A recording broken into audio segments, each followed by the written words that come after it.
Stepkid Radio with Matt McGill. Weekday mornings, 6 until 9 on the Talk of Chicago, 1690 WVON. See, I think a non-black mayor is going to have to, a non-black mayor is going to have to do a lot of convincing to black Chicago. It's unfortunate, but since Harold Washington, black people just don't believe that the leadership in this city works for the community. I'm just saying, and I think you are a very straightforward guy. Like I said, when Paul asked you the question, you got right up, went straight to him, looked him in the eye. You guys had a conversation. You didn't back away from his questioning or anything. And I think you're that kind of guy. And the reality of it is, because I do this show every single day, the reality is that my listeners just they do not believe it. They don't trust it. Rahm Emanuel is the heir apparent to Mayor Daley. What's going to prevent them from? And they're thinking you're Mayor Daley Part 2.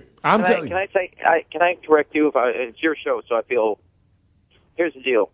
I've been out 5 weeks. I'm going to give you a swipe. It's not so much a correction as I think folks they have a right to regard. I don't think it's. I'm just going to say this: whether it's black, white, or brown, throughout the city, people are cynical about politicians for a reason. I don't think it's just limited. And was a person here, Rahm Emanuel, got elected? Do I have to work harder? And I will have to work harder. Nobody will. I'll work very hard throughout this city and throw my heart and soul into it. But I think people of all backgrounds and all incomes are cynical of people in public life, and we've earned that cynicism. Part of this effort is to rebuild people's trust that when people are in public life trying to do things, they're doing it to improve the city, not to line their own pockets. And yes, that cynicism has a particular tinge, whether it's an African-American community to a white official or African-American with a white community. But I do think, and one of the things that gives me hope, and gives me a good, healthy dose of optimism, is I think the public sees past elements of race.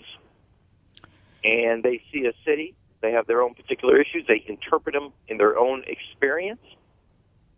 On the other hand, they are willing to look past that for a sense of character and a sense of vision. And you know what? Listen, part of this is betting on that. And so I hear what you're saying, but I do not totally buy it. And that may just be my experiences, whether it was at Chatham Chamber of Commerce, whether I was at the breakfast that we have already referenced, whether it was on 95th, whether it was on Dan Ryan, 79th, or 67th, where I've been, on the L stops, everywhere I've gone throughout the city, north or south, people are passionate about their city. They're optimistic about it, but they got a basic attitude is they're going to lift the hood up, take the plugs out, slam the door, move the mirror around, kick the tires, and that is what is healthy about an election because they want to see that person. And I do think they're going to look at the character of the person in a way that they should. They'll bring their own experiences, their own level of, I don't call cynicism as a way of kind of caution to it. And I think they should. And all of us who are running have to earn the public's trust and based on who we are, what we've done, and where we want to go and take this city and whether they trust us to do it. And that's the kind of, I will tell you this, that is what a campaign should be about. Mm-hmm. Now, Gaynor Hall has another question. Yeah, hey, Rahm, Matt said something interesting that a lot of people are already thinking of you as Mayor Daley Part 2. No.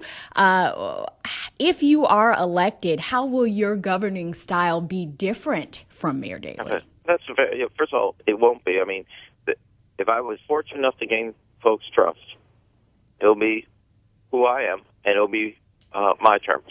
I don't want to continue, nor would I continue to be, quote-unquote, Mayor Daley's heir apparent. That's not how I would govern. I'll give you an example. The way I'm campaigning now, I'm going to make a pledge, as I did when I ran for Congress, to continue meeting directly. And give you by one reference on the budget. Rather than kind of develop a budget and just kind of present it and then do town halls, I actually want to do a listening tour on the fiscal situation directly before I hand in a budget welcoming people suggestions of where to cut, where to save, where to make changes, so the public is bought in on the front end of that deal, not after I've come down from Mount Scopus and say, here it is. Because I think a lot of folks, given the scope, the scale of the challenges we face, need to be bought in on the front end with their own recommendations of where we can make changes. And I think that that would be a fundamental way. When you said style, I don't want to do it after the fact. I want to do it before, because I think there's going to have to be a level of education to, here is what we have. And just to give you one example, on the idea I talked about on garbage services and cleaning and changing the way we do that if we needed to. Coming up with, I laid out a specific proposal, very specifically, coming up with a price per ton of picking up garbage compared to other cities, giving the city workers 9 months to find those savings.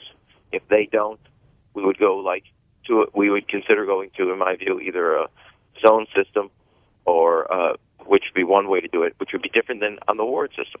Other cities like Charlotte have gone to that zone system, or Phoenix, and have saved in Charlotte's case, $25 million.